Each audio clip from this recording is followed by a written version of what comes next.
Alright YouTube, Shamu Aquatics here, bringing you guys another video. I don't really have anything to talk about, so it's just going to be another feeding video. And as you can see, they are all riled up. They have not been fed all day.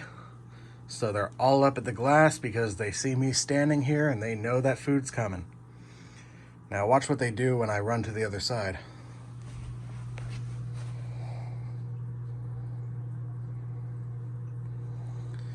Yep. Following me around. Even the redtail shark, he always comes up to the glass, hangs out towards the top whenever he sees me by the tank. If he ever became a nuisance in this tank, he would not be hard to catch at all. He'll see me come up to the tank, he'll swim up towards the top near the glass, and all it takes is one swipe with the net and I got him.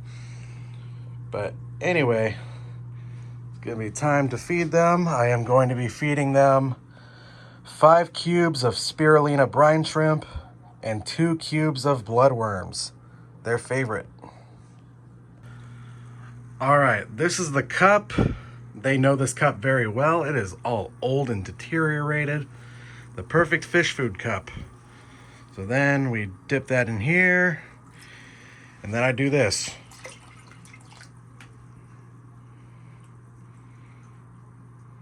Complete frenzy. I'm actually surprised that anything actually makes it to the bottom of this tank, because those roselines and those rainbow fish, they are total food hogs. Look at these crackheads. Holy, they're going wild. I don't know how good the video quality is turning out because I'm holding this phone with my left hand at a weird angle and I can't see the screen. Let's dump a little bit more on this side, and then I'm going to pause recording and then dump some on the other side.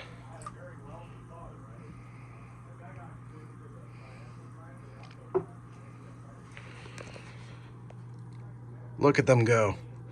There's 24 of those roseline sharks, aka denison barbs, in here.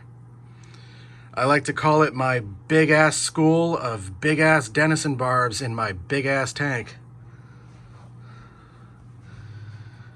They're the biggest food hogs in here. I'm actually surprised that these corys and the panda garras don't starve to death in here. But yeah, I'm gonna pause the video real quick and then I'm gonna dump some on the other side. That was just a little example. All right, and this is the chaos that's going on right now. They're all hyper, going crazy, all over the place, searching for more food. Like you saw at the beginning of the video where they're all at the glass begging for food. 20 minutes from now, they're gonna be doing that all over again. It's like they haven't been fed at all. But now they're all going around the bottom, trying to pick up extra scraps. Oh, there's the big boy. There's like literally hardly anything like floating in the water column. Just like little tiny microscopic pieces, and this big ass roseline is just like mouthing at the water column, like trying to get every little bit of scrap of food he can. Pardon me, my mouth is dry as hell. I've been vaping like a chimney. But the corys were meant to clean up leftover food off the bottom of the tank. But these roselines do a much better job at it. And these guys will just start jackhammering the gravel. Like sometimes I see them like literally doing nose stands on the gravel and full on jackhammering their faces into the gravel. Got one of the golden ones. I can never get that jackhammering behavior on camera. Then got the panda garras. I'm surprised they haven't starved to death, like I said.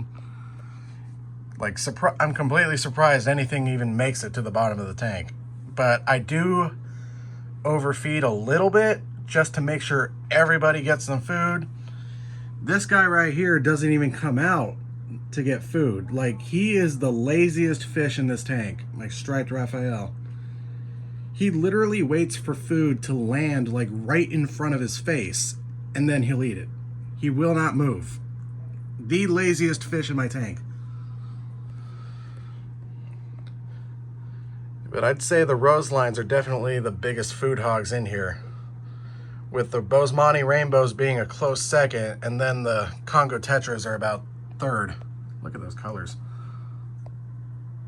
Now these little douchebags have been nibbling on my anubias, but what am I gonna do, get rid of them? Like I value my plants over fish? Hell nah.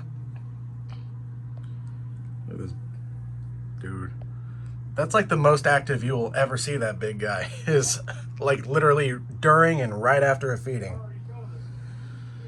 The little bit of haze in the water column, because I just fed them, and then all the fish start stirring up a bunch of stuff. Drives me crazy how it gets a little cloudy after I feed the fish. My solution to that is I just won't feed the fish anymore. Got the redtail here.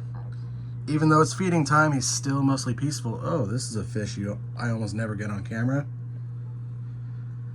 That's either a synodontis lusipinnis or a synodontis petricola. I don't know which of the two that is. Oh, there goes the redtail out there, Siamese algae eaters.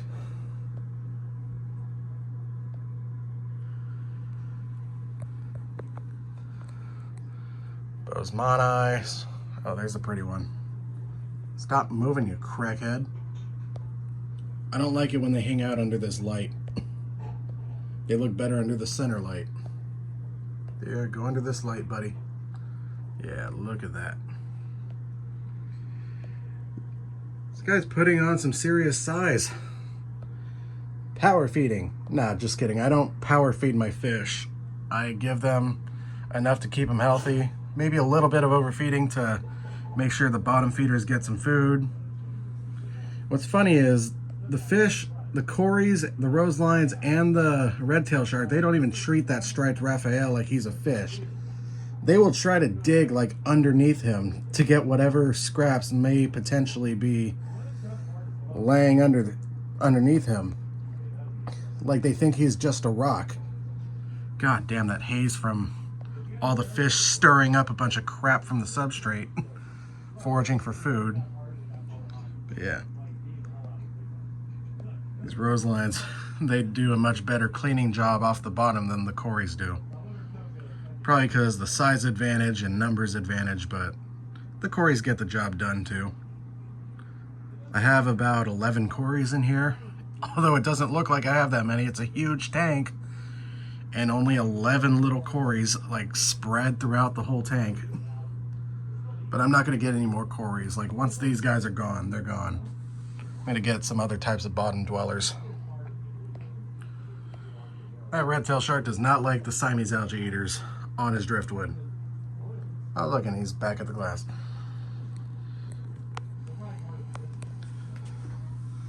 Let's see. I would try to get more close-up shots, but all the fish are hyper right now, still in feeding mode. Like, hold still, buddy.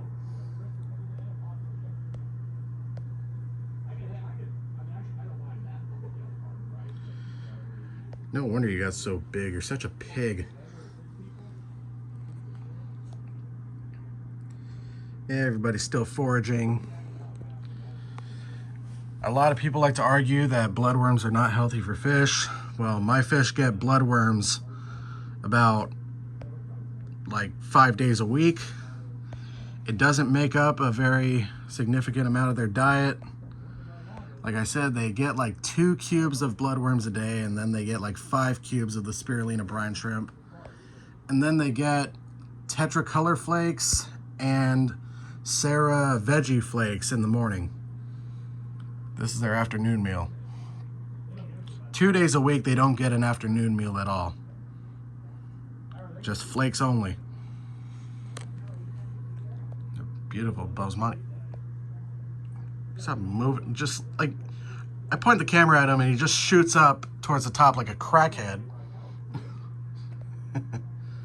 A redtail. Mostly peaceful redtail. And then, so my dad would actually try to tell me that I don't feed my fish enough, and that's why they beg for food at the glass constantly. When my fish be looking like this. or like that. They're fat little bastards. See, oh, look at that one.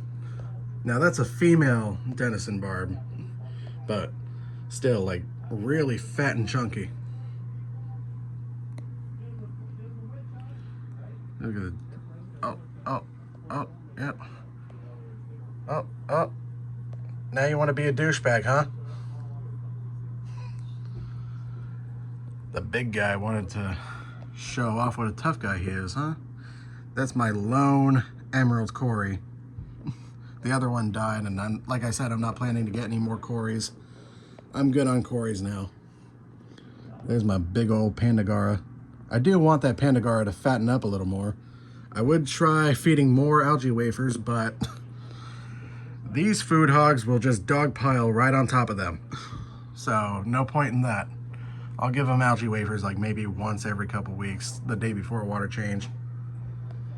But yeah, that was today's crazy feeding frenzy. So anyway, don't forget to like, comment, and subscribe, and I will see you guys in the next video.